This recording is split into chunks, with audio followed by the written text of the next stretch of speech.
Hello, Bacha Party! Welcome back to your channel Target 100, where we are trying to score 100 in social science. आज हम start करने जा रहे हैं economics class 9th का second chapter people as resources. Let's start. People as resources. Resource क्या होते हैं हम सबको पता है. जो भी चीज़ हमारे आसपास अवेलेबल है और जो हमारी रिक्वायरमेंट्स को पूरा कर सकती है उसे हम रिसोर्स कह देते हैं. ऐसे ही एनसीईआरटी बुक के अकॉर्डिंग जब लोगों को हम कंट्री की ग्रोथ में यूज़ कर पाते हैं तो उसे पीपल एज रिसोर्स कह देते हैं.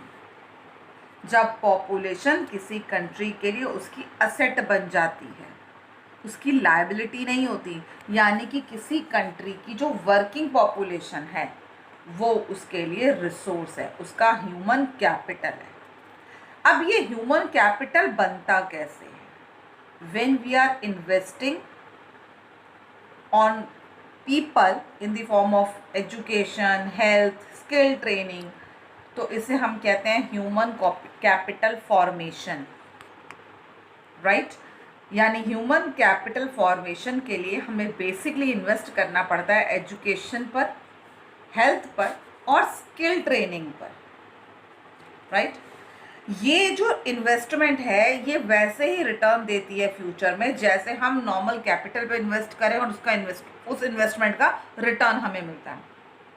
जैसे किसी बच्चे के एजुकेशन पर या उसकी हेल्थ पे जो भी इन्वेस्ट किया जाता है वो फ्यूचर में बेटर अर्निंग्स या सोसाइटी में उसके बेटर कंट्रीब्यूशन की फॉर्म में सामने दिखाई देता है. आज हम उस बच्चे पे इन्वेस्ट नहीं करेंगे तो बड़ा होकर उसकी अर्निंग भी लिमिटेड होगी, लेकिन वहीं हमने उसकी एजुकेशन पे इन्वेस्ट किया है तो उसकी अर्निंग भी ग्रेटर होगी. ये जो इन्वेस्टमेंट है, ये जो मैंने अभी अभी बात करी बच्चे पे इन्वेस्टमेंट, इसको हम बेसिकली दो तरीके से समझते हैं, वर्टस साइकिल और विसिस साइकिल. वर्टस साइकिल क्या होता है? जब एजुकेटेड पेरेंट्स, यूजुअली ये ज़्यादातर एजुकेटेड फैमिलीज में ही देखने में आता है, जब एजुकेटेड पेरेंट्स होते हैं ना वो अपने बच्चों की एजुकेशन पे ज़्यादा स्पेंड करते हैं क्योंकि वो उसकी इम्पोर्टेंस को समझते हैं.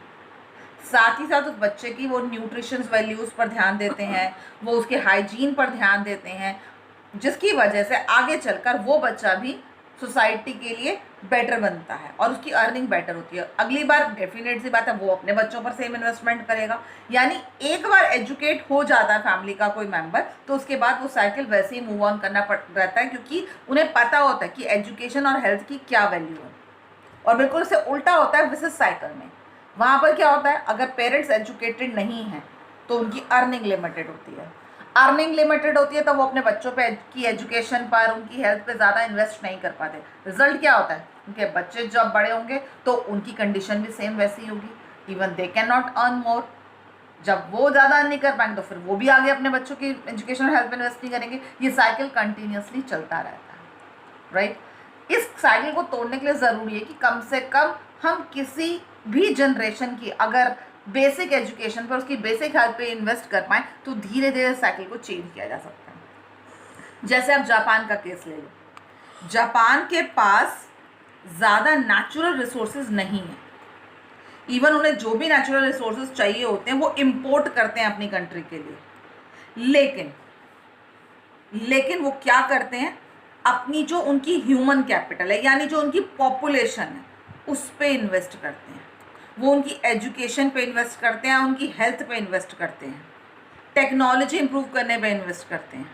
और यही जब इन्वेस्टमेंट के बाद उनकी पॉपुलेशन ह्यूमन रिसोर्स में चेंज हो जाती है तो इस ह्यूमन रिसोर्स के एफर्ट की वजह से ही, उसके एफिशिएंट यूज़ की वजह से ही बाकी रिसोर्सेज का भी अच्छा यूज़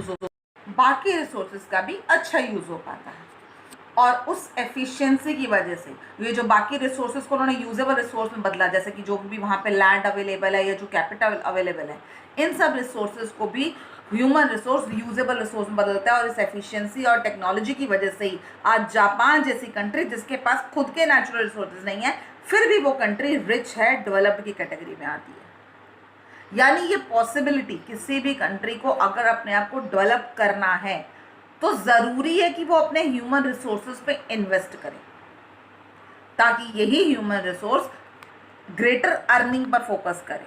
जब पर पर्सन अर्निंग इम्प्रूव होगी तो पर सोसाइटी अर्निंग भी इम्प्रूव होगी, और डेफिनेटली अगर उनकी सोसाइटी की अर्निंग इम्प्रूव होती है तो कंट्री ऑटोमेटिकली इम्प्रूव या डेवलप हो जाती है। जब हम इस तरह की एक्टिविटीज़ की बात करते हैं जिसकी वजह से वो अपनी अर्निंग ग्रेट करते हैं, तो इन एक्टिविटीज़ को हम इकोनॉमिक एक्टिविटीज़ कह देते हैं, यानी वो एक्टिविटीज़ जो नेशनल इनकम में अपना पार्टिसिपेशन देती हैं, अपनी वैल्यू ऐड करती हैं, उन्हें हम इकोनॉमिक एक्टिविटीज़ कहते हैं। इन एक्टिविटीज़ को हम 3 सेक्टर में बांट देते हैं। ये इकोनॉमिक एक्टिविटीज़ 3 तरह की होती हैं, प्राइमरी, सेकेंडरी और टर्शियरी। प्राइमरी, अब ये प्राइमरी क्या होती हैं? प्राइमरी एक्टिविटीज़ वो एक्टिविटीज़ हैं जहां हम नेचुरल रिसोर्सेज का एक्सट्रैक्शन करते हैं, यानी नेचर के रिसोर्सेज से निकालते हैं, उन्हें नेचर से निकालते हैं। जैसे एग्रीकल्चर, एग्रीकल्चर में आप क्या कर रहे हो? सॉइल, प्लांट, सब नेचर की चीज़ें ना, वहाँ से निकाल रहे हो ना, सॉइल से निकाल रहे हो, नेचर से निकाल रहे हो। माइनिंग, गड्ढा खोद के ज़मीन में वहाँ से ओर्स निकाले जाते हैं मिनरल्स के, और उसके बाद या फिर मेटल्स के, और उसके बाद उन्हें यूजेबल में कन्वर्ट किया जाता है ना। तो जो उन्हें निकालना, एग्रीकल्चर, सॉइल से आपने प्लांट के थ्रू अपने ग्रेन्स निकाले। माइनिंग, सॉइल से आपने, लैंड से आपने मिनरल्स और मेटल्स निकाले। फिशिंग, यानी जो फिशेज़ हैं वो भी नेचुरल रिसोर्स हैं, आपने ओशन से निकाली हैं। फॉरेस्ट्री, यानी फॉरेस्ट से मिलने वाले जो भी प्रोडक्ट्स आप निकाल सकते हो, यानी नेचर से निकालते हैं जब हम किसी चीज़ को, तो उसे कहते हैं प्राइमरी एक्टिविटी। उसके बाद आती है हमारी सेकेंडरी, यानी कि वो एक्टिविटी जिसमें हम गुड्स की मैन्युफैक्चरिंग करते हैं। मान लो एग्रीकल्चर से आपने कॉटन तो उगा कर दे दी, अब कॉटन को शर्ट बनाने तक का पूरा काम कौन कर रहा है? वो मैन्युफैक्चरिंग इंडस्ट्रीज कर रही हैं, जो कि सेकेंडरी सेक्टर है। आपने फॉरेस्ट्री से लकड़ी तो काट के दे दी, अब उस लकड़ी का फर्नीचर बनाने का काम कौन कर रहा है? मैन्युफैक्चरिंग इंडस्ट्री कर रही है, यानी सेकेंडरी सेक्टर कर रहा है। आपने एग्रीकल्चर से उन्हें वीट तो दे दिया, अब उस वीट को बिस्किट में चेंज करने का काम मैन्युफैक्चरिंग इंडस्ट्रीज कर रही है, यानी सेकेंडरी एक्टिविटीज कर, मतलब रिसोर्सेज को किसी चीज में कन्वर्ट करना। बिल्कुल, जो नेचर से आपने एक्सट्रैक्ट किया, जब उसे फिनिश गुड में कन्वर्ट करते हैं, उसकी मैन्युफैक्चरिंग करते हैं, वो सारा सेकेंडरी सेक्टर होता है। नाउ थर्ड होता है हमारा टर्शियरी सेक्टर। ये सेक्टर कुछ भी प्रोड्यूस नहीं करता। प्राइमरी तो नेचर से प्रोड्यूस करता है, सेकेंडरी प्राइमरी की चीज़ों को यूज़ करके प्रोड्यूस करता है, टर्शियरी प्रोड्यूस कुछ नहीं करता, लेकिन ये सर्विसेज प्रोवाइड करता है। अब ये जो इन्होंने एग्रीकल्चर वालों ने जो भी उगाया उसे फैक्ट्री तक पहुंचाने का काम किसने किया? ट्रांसपोर्टेशन ने। वो ट्रांसपोर्टेशन क्या है? एक तरह की सर्विस है, वो टर्शियरी सेक्टर का पार्ट है। एग्रीकल्चर के लिए उन्हें लोन चाहिए, कौन देगा? बैंक देगा। बैंक क्या है? सर्विस सेक्टर का पार्ट है, राइट?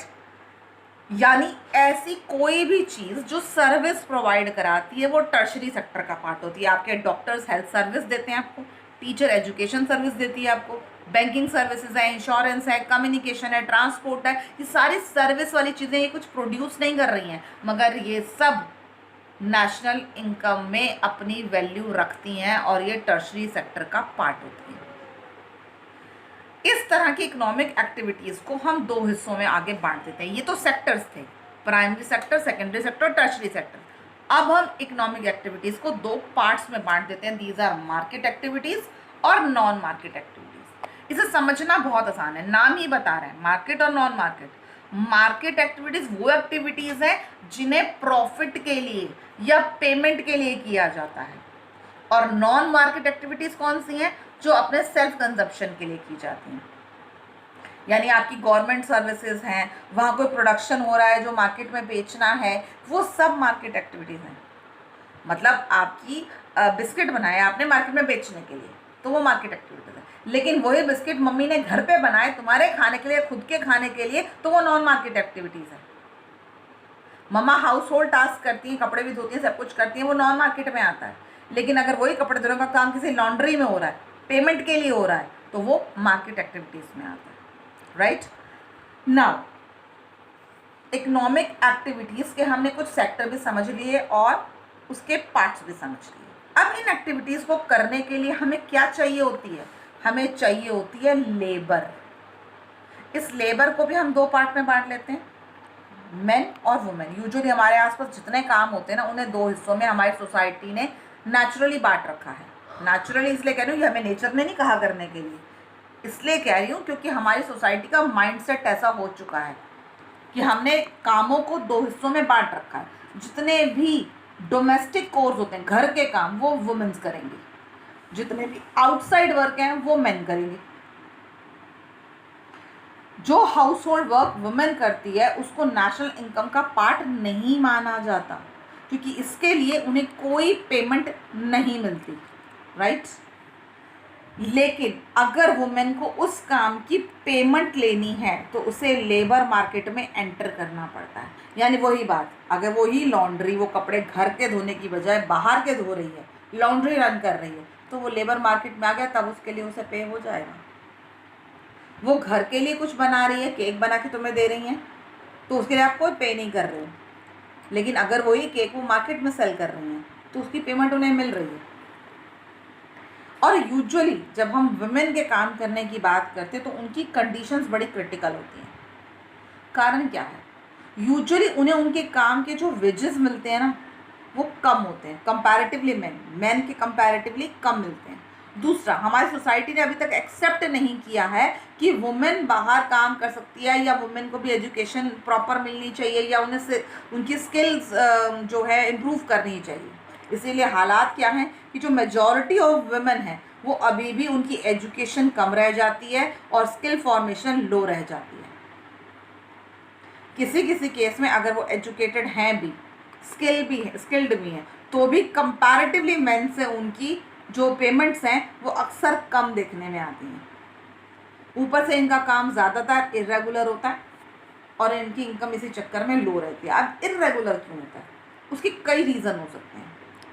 अभी तक हमारी सोसाइटी जिस सिस्टम पे चल रही है उसमें मेन के लिए तो काम बाहर का ही इंपॉर्टेंट। अगर वो बाहर का करके आ रहा है तो उसे घर में कोई हाउस होल्ड कोर में पार्टिसिपेट करने की इतनी ज़्यादा बंदिश नहीं है। लेकिन वुमेन अगर वो अर्न भी करती है, वो एज अ वर्किंग वुमेन भी है, फिर भी उससे उम्मीद की जाती है कि घर संभालने की जिम्मेदारी तो उसी की है। जब उसके बाद डबल प्रेशर पड़ता है तो अक्सर उसका जो प्रोफेशनल काम है वो इरेगुलर हो जाता है, राइट। और इसके पीछे और भी कई रीजंस होते हैं। वो रीजंस है बेसिक फैसिलिटीज़ की कमी, जैसे मैटरनिटी लीव नहीं मिल पाती, चाइल्ड केयर लीव नहीं मिल पाती उन्हें, क्योंकि मैटरनिटी जैसा इशू वुमेन के लिए बड़ा कॉमन है। लेकिन जब उसके लिए लीव नहीं मिल पाती तो अक्सर उन्हें जॉब छोड़नी पड़ती है। चाइल्ड केयर यानी जब बच्चा बहुत छोटा है तो वो जिम्मेदारी भी वुमेन की है, चाहे वो भी वर्किंग है, लेकिन ये जिम्मेदारी भी उसकी है। तो ऐसे में उसे अपने बाहर का काम अक्सर छोड़ना पड़ता है, तो उसकी इनकम इरेगुलर हो जाती है, राइट।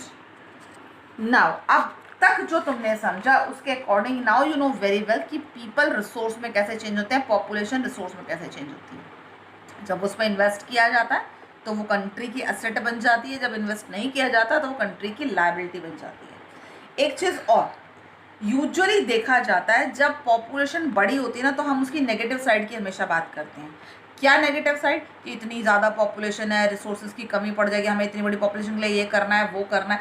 लेकिन इसकी एक पॉजिटिव साइड भी है, यानी इसी बड़ी पॉपुलेशन की एजुकेशन, हेल्थ और स्किल ट्रेनिंग पे अगर इन्वेस्ट कर दिया जाए तो यही बड़ी पॉपुलेशन कंट्री का असेट बन के उसकी डेवलपमेंट के लिए खड़ी हो जाएगी, ये उसके लिए प्लस पॉइंट बन जाएगी।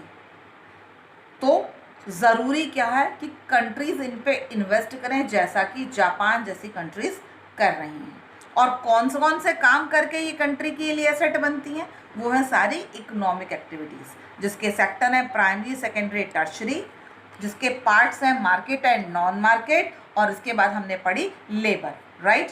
तो आज का वीडियो मैं यहाँ ओवर कर रही हूँ, उसके आगे का चैप्टर हम नेक्स्ट वीडियो में समझेंगे।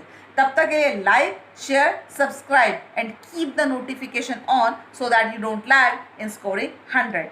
Bye bye.